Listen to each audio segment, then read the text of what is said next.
Governor Youngkin joins us now to share. Welcome, Governor. Thank you for having me, and I thank you for covering this tonight. We have a true epidemic on our hands across the nation. Every state is a border state. We're dealing with the death of our citizens poisoned by fentanyl. And as you said, fentanyl that comes from China through Mexico, and it's killing our kids, our parents, our sisters, and our brothers. And if President Biden's not going to do anything about it, we as governors have to, and that's what we're doing today. And you've done that. You know, I was so pleased to see you designated this as a weapon of terrorism, because that's exactly what it is. And you noted today that 42 pounds of fentanyl have been seized. That's enough to kill every resident of the state of Virginia. Do you think these measures you're taking will help to stymie that? Well, we have got to do something, because we have seen fentanyl overdoses increase 20 times in 10 years. Five Virginians die every single day. And when we're starting to reach these kinds of overdose rates, it is truly an epidemic. And so, yes, we went to work today. We passed legislation through our General Assembly. I didn't get everything I want. What I really wanted was to be able to charge dealers who deal fentanyl, and there's a death. I wanted to be able to charge them with a felony homicide. The Senate Democrats wouldn't give that to me. I'm going to go back and get that next year. But we were able to categorize dealing and distributing fentanyl as a terrorist act.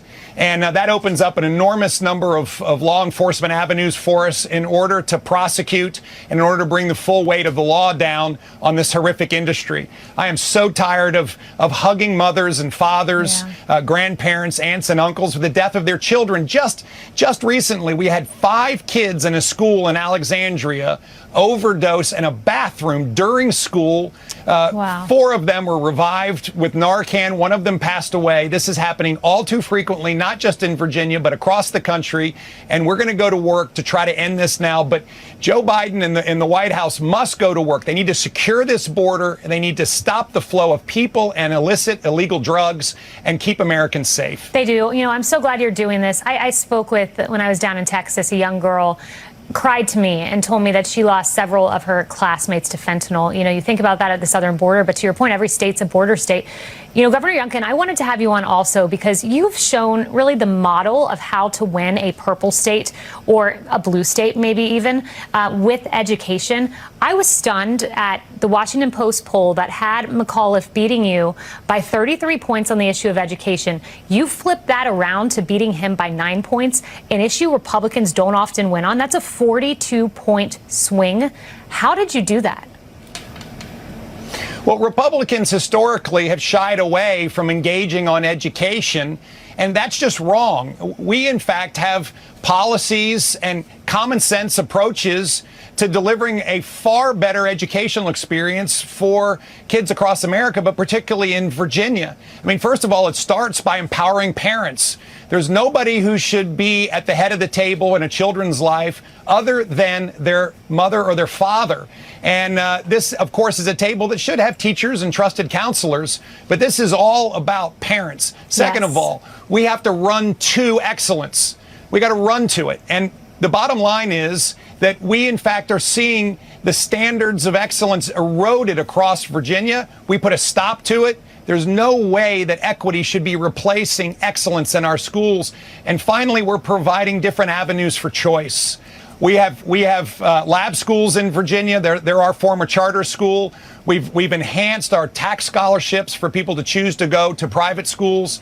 It's critically important for us to continue to provide comprehensive leadership on education. It's a winning platform for Republicans. We won in Virginia. We're going to win again in our midterms this year that are happening this November. Our whole House, our whole Senate is up, and we're going to win on education again. Great to hear. Final question for you, and I only have a moment. I was in Chicago at an event over the weekend.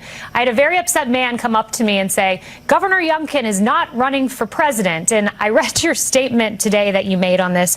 I haven't written a book, and I'm not in Iowa. I'm spending time representing Virginia this year. I noticed the nuance of this year. That still leaves some room. Any thoughts you want to share with us on the 2024 front?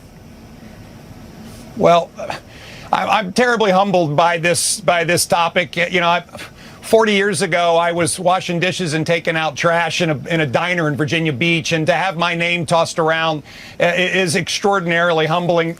The reality is I'm encouraged by the fact that the nation is watching Virginia, and they recognize that we can turn a blue state red. We can bring common sense back in the building and make huge progress. Virginia has turned around. We are thriving in Virginia. I've got big work this year. My House is up. My Senate is up. It's our midterms. I am focused. We're going to demonstrate that conservative, common sense policies can win, and that's what we're going to do this year. Well, Governor Youngkin, thank you.